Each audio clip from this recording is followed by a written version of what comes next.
Good afternoon and welcome to Lunchtime Poetry. I'm Lorie and I'm librarian at Manlius Library, and it has been my absolute joy to share poetry with you every single day in the month of April. Today's the last day of April, so it is the last day of National Poetry Month.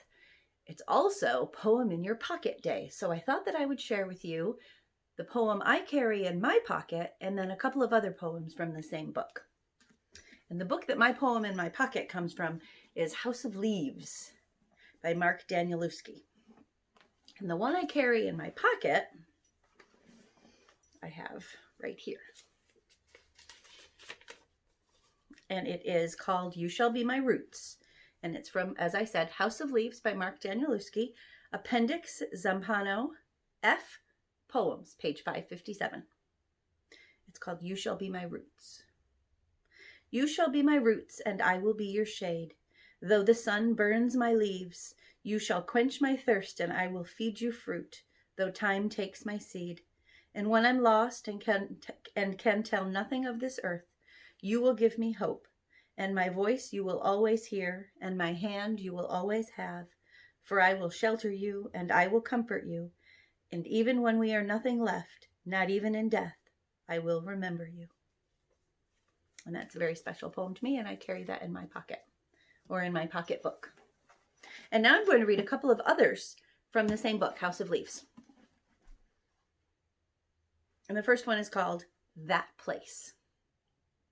Summer broke on the backs of children, even though swings performed miracles and breezes sang psalms. For that summer, from the outskirts of some far-off, even whimsical place, came the low, resolute moo of a dragon. A child, of course, could not recognize that fabled moo, or the serpentine tail close to her feet, wound up among the thistle and milkweed like a hose. Nor, for that matter, could she recognize the starry white bone left upright in the sandbox, like some remarkable claw or shovel. Not when the sun was out and the games continued. Certainly not when there was summer love and root beer.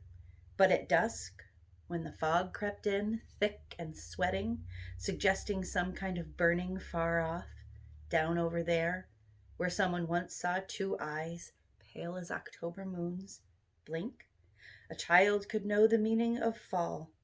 And that August, 2 weeks before school began, some children went down to that place, and they never came back. And that's That Place. And then finally, the Panther. The panther paces.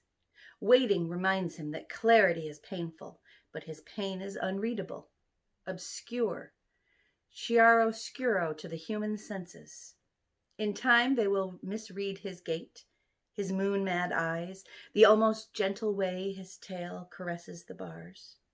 In time they will mistake him for something else, without history, without the shadow of being, a creature without the penance of living. They will read only his name. They will be unable to perceive what strangeness lies beneath his patience.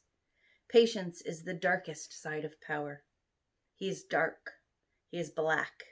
He is exquisitely powerful. He has made pain his lover and hidden her completely. Now he will never forget. She will give birth to memories they believe he has been broken of. He smells the new rain, tastes its change. His claw skates along the cold floor. Love curled up and died on such a floor. He blinks. Clarity improves. He hears other creatures scream and fade, but silence is his. He knows. In time, the gates will open. In time, his heart will open. Then the shadows will bleed and the locks will break. And that is The Panther. And this has been poetry from House of Leaves by Mark Z. Danielewski. I hope that you have enjoyed Lunchtime Poetry with me. I have greatly enjoyed it with you. In fact, I've enjoyed it so much that I'm going to continue it.